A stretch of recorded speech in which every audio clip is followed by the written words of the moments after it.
Good morning, SSC100. We're the group 4 kids, and I'm here with Chauncey, Rebecca, Nash, and Makaya. And for our topic, we had constitutional conventions, both the past and the present of it, and the impact that it'll have on our future. So today we're going to be talking about something that's been in the works for decades, which is the Virgin Islands struggling to create our own constitution.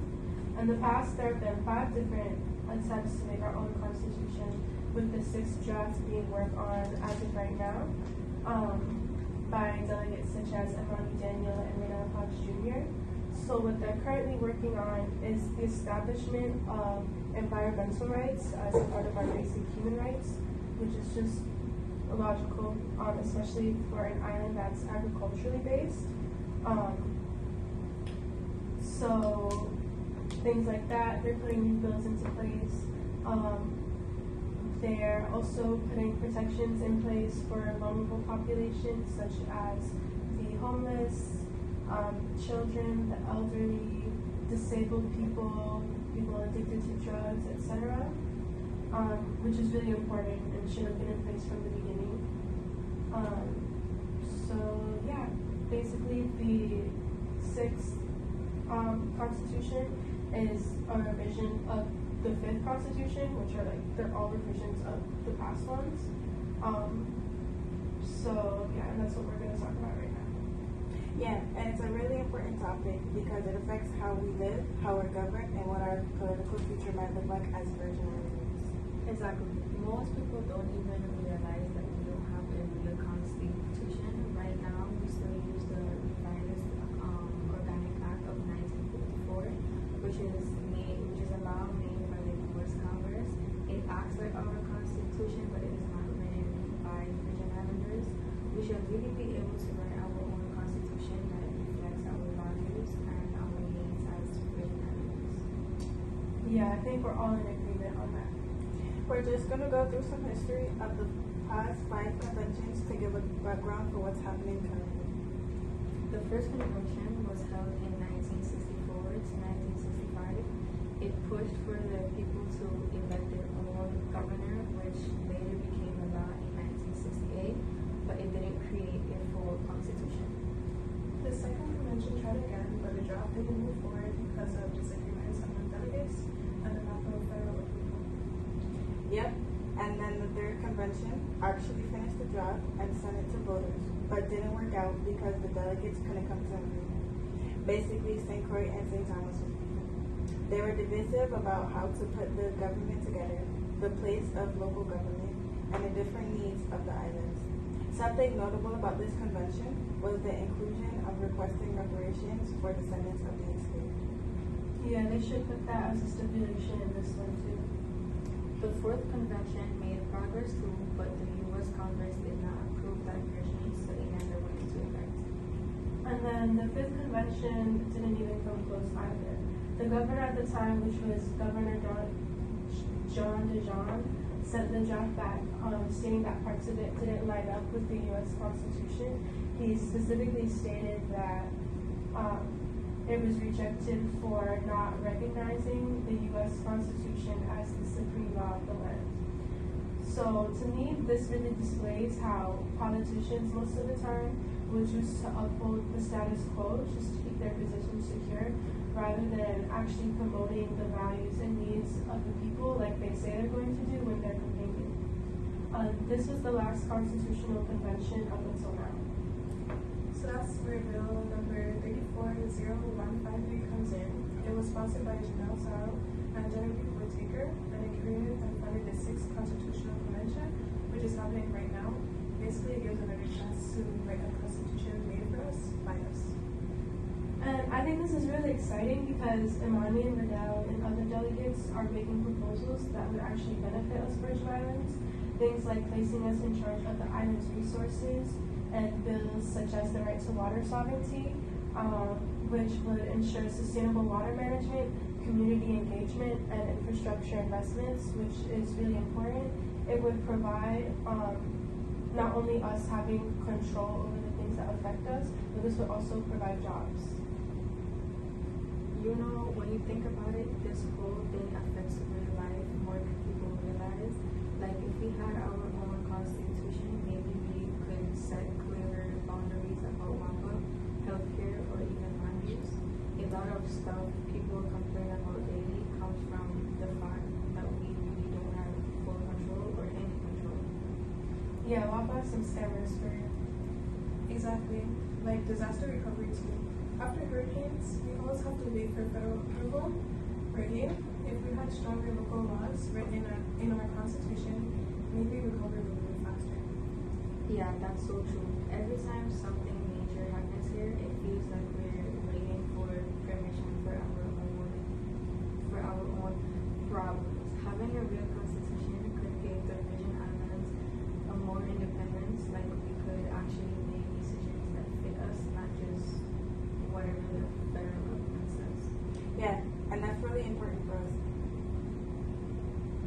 Especially in the face of climate change and water privatization. If things don't change now, we just digging ourselves into a deeper hole. To be honest, if we were in charge of these things from the beginning, we would most likely be in a better place on the island. Who better to manage resources of a place than the people of that place? They also talk about protecting culture and heritage, like our beaches, shorelines, and local traditions. Yeah, and that's why it's really imperative to us to have our own constitution that's tailor-made to us, because the U.S. Constitution, the U.S. is vastly different from St. Croix, so they're not going to, or the Virgin Islands in general, so they're not going to take those things into consideration, like our cultural values, like our environment, even like the animals we have here, like they're just totally ignorant of what goes on here, so they really have no place to have sovereignty over us. To add to that, if we had more control over our water and agriculture, we would be able to live off the land rather than relying on imports or WAPA at all. We would be able to trade our crops for more profit. And that's a really good point. Another thing that I think should be done is the switch to solar power. With all the sun that we get, we really shouldn't be relying on WAPA, and it would also be good for the environment. Another thing I think should be put into place is better and more consistent public transportation. This would help tremendously for people like me who don't have a vehicle, with making it to work, their appointments, and other events in the community. It would also put more jobs in place for the people that are operating the buses. So now let's talk about how all of this actually affects like the Virgin Islands. A constitution isn't just a political paper, it shapes how our government works, what rights people have, and how decisions get made. So this impacts everything from education to justice and equality. Right now, the new convention is working on updating the old draft and getting more people involved. They're focusing on things like rights for residents, conserving the environment, and protecting vulnerable people, such as the elderly, people with illnesses, disabled people, and the homeless. Yeah, we have a big problem with the homeless centers. I would like to see more shelters made and affordable housing on the island. I very much agree with that. Honestly, with all of the abandoned buildings that are on the island, there's really no reason for people to be homeless. It would actually be really easy for us to repurpose those buildings and turn them into shelters for the people that need it, but people don't want to do that for some reason.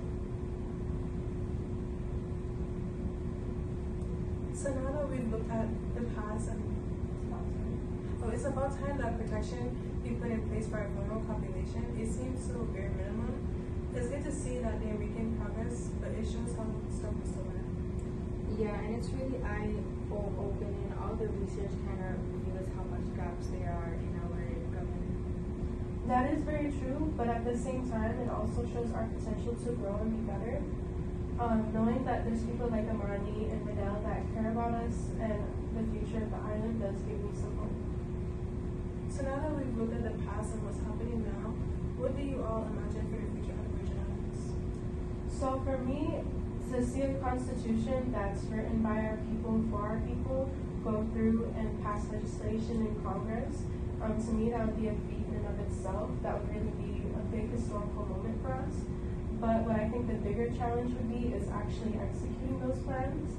As much as it could succeed legally, to actually put it in practice is a whole different thing. I think if the draft constitution is able to be executed, It will greatly impact the quality of life for the VI in a positive way, especially for the new generation that's coming up that will be born with environmental rights as part of their fundamental human rights. What about you, Nash? I think if this convention actually succeeds, it would be a huge step forward. It would show that Virgin Islanders can come together and create something that really represents who we are. But it also makes me wonder, how do we all imagine the future of the Virgin Islands? What kind of government rights and opportunities do we want for the next generation? But what about you, Rebecca?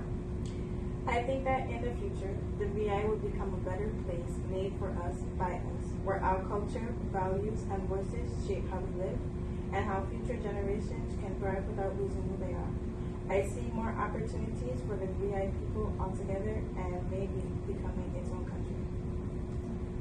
With all the information we gathered and learned about, I feel the Virgin Islands can have a bright future, but only if us the people actually want it.